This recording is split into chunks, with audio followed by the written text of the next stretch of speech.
What's up, y'all? It's a Project Photography man in the video, and today, people, I want to kind of have a fun, lighted up video about talking about the Nikon Z8. As see from the title, it is a wish list of the specs that I want to see in the Nikon Z8, or whatever the Nikon Z9, or whatever Nikon decides to throw on next in terms of the Nikon Z cameras. It's just what I want to personally see as a landscape photographer, as a sports photographer, and just a photographer in general, seeing what Canon has come out with, the Canon EOS R5, what Sony has come out with the Sony A7R Mark IV, and just in general, what I want to see from Nikon in their next upcoming Z camera. So to start off this wishfully thinking specs list, I kind of want a 61 megapixel sensor. As you all know, Nikon is notorious for buying Sony sensors, and in one of the latest Nikon rumors leaks, they said that Nikon is going to be having a camera with 61 megapixels with the same sensor. So hopefully that one is in the next Z8. Now the 61 megapixels will make a great landscape photography camera, make a portrait camera, just make a great camera overall. It's just a powerhouse and a beast to have 61 megapixels at your disposal. And I'm a landscape photographer and I use a Z6 to shoot landscapes at 24 megapixels. It does just fine. But having 61 megapixels is pretty nice, and you don't need it, but having that boost in megapixels would be insane. And it doesn't really seem that out of the picture either, because Nikon has a camera listed, registered, that has a 61 megapixel sensor with a 16-bit RAW files. So 61 megapixels is great and all, but the thing is, I want to be able to have the option to reduce down the megapixel size, because 61 is a lot. Give me that option to shoot 40 megapixels or 20 megapixels, and I think I would be just fine. Because let's say I'm shooting sports, I might only need 20 megapixels. I won't need 61. That's gonna be insane. Give me that option to shoot less megapixels. I know that pretty much every Nikon does this, but I want to make sure it's definitely in the next camera, because I know for a fact Sony doesn't have that with their A7R Mark IV. They don't have the ability to shoot less megapixels. I'm not sure why, but Nikon, make sure that you have that included, because it would definitely be a huge help. One of the biggest downsides of the Z6 and Z7 was the fact that it had one XQD card slot. Now, for me personally, I actually don't mind this. I don't think one XQD card specifically is that bad. If it's one SD card, it's a different story. But to me, XQDs are more rugged and more stable than SD cards ever will be. So let's just bump it up. 2 XQD card slots or 2 CF Express card slots. I know with the firmware update from the Z6, you're able to have CF Express and XQD. So hopefully they implement that in the next Z8 or Z9 camera as well. Just nice having that redundancy and being able to write the 2 card slots, and having the future-proof XQD and /CF card format would make it even better. Now, the next one is autofocus. As you all saw in my previous episode where I talk about the 3.0 firmware update for the Z6 and the Z7, they did include a 3D autofocus-like tracking where you press the AF on button and when you release it, the tracking stops. And that's perfect. The only problem is the box is kind of big. If you guys look at the box for the subject tracking relative to, let's say, the dynamic area tracking, like, it's pretty big, so you're not really too sure what exactly you're focusing on. It is pretty accurate. It is actually pretty good for autofocus tracking, but box needs to just be a little smaller so you're a little more precise and a little more accurate, and you know exactly what you're focusing on. I think the autofocus in general needs to be improved just a little bit, because I found when I was shooting something with not too much depth of field, it would hunt a lot, and it was kind of a problem for me shooting baseball especially.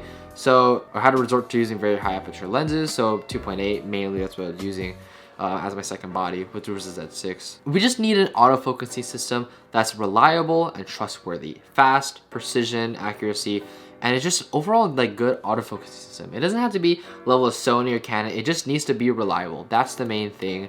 As long as it has that, then I am okay with it. Now the next thing on my wish list is I want at least 12 frames per second mechanical shooting and 20 with the electronic shutter.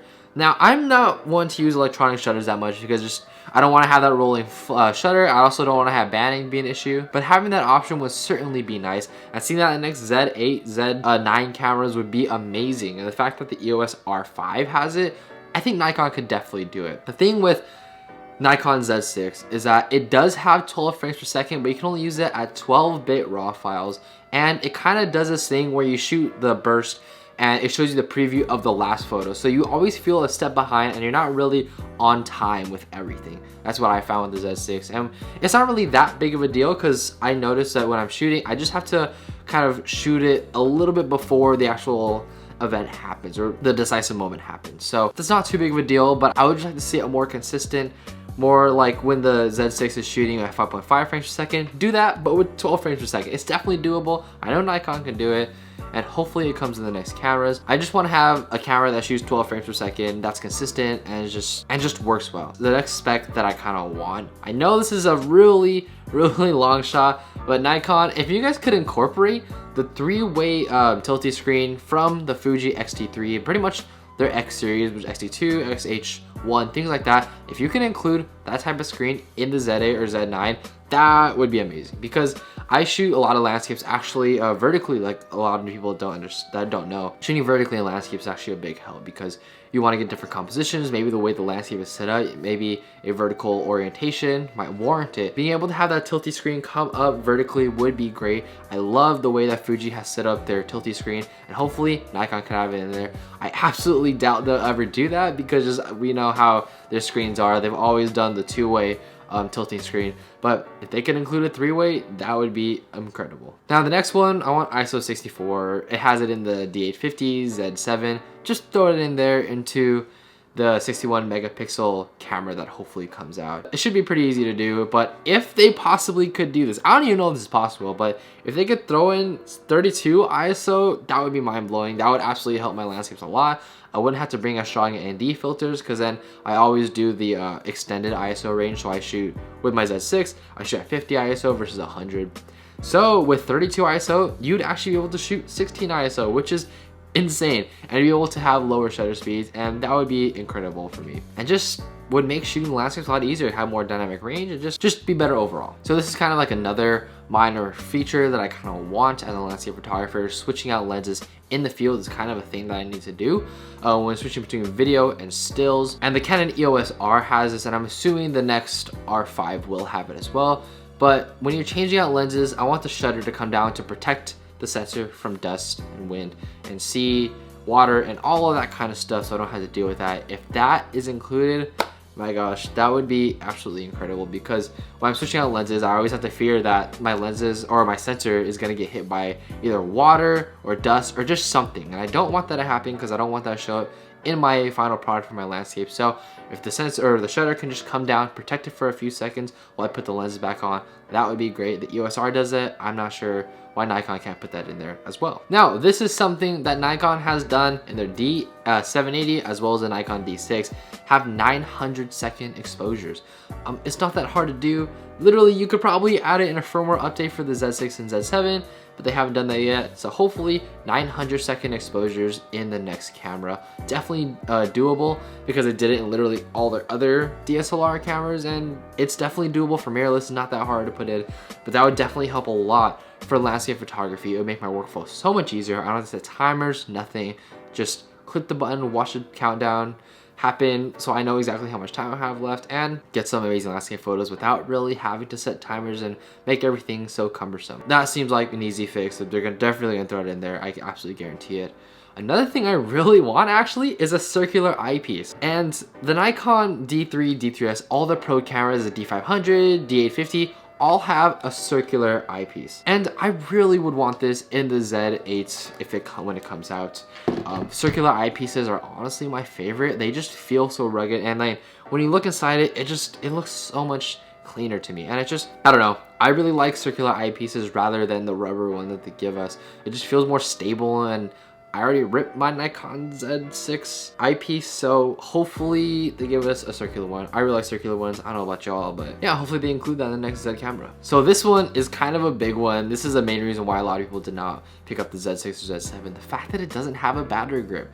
They have a battery pack. I'm not sure what that's meant for, or who it's for, or who's gonna buy it. It's pretty much just a battery pack on the bottom that gives you a few extra battery, but it doesn't have a vertical shutter, which I'm not sure why. Nikon, give us a Z camera with a vertical battery grip, with the shutter, joystick, everything, and it'll make a lot of people happy. make it really a pro camera and something that a lot of pro photographers will gravitate to, because battery grips are an integral part of their workflow and something that's really important. So hopefully Nikon is able to have vertical battery grips, which is not that big of a problem. Just have pins on the bottom, make a vertical battery grip, and I guarantee you it will sell. Nikon, I don't really care too much about the video side. I shoot pretty much everything in 1080, but just for the hell of it, Nikon 4K 60, why not? It's definitely doable. The next Z cameras, Canon EOS R is coming out with 8K, which is insane. So Nikon, just 4K 60, I'd be okay with that. Honestly, man, I love Nikon. Same great ergonomics. Everything about the Z6, Z7 ergonomically is perfect. Keep it roughly the same. I'll be happy with it. And hopefully have IBIS. There's definitely gonna have IBIS, but IBIS equally to the Z6 and Z7, because IBIS works very well on these cameras, or better.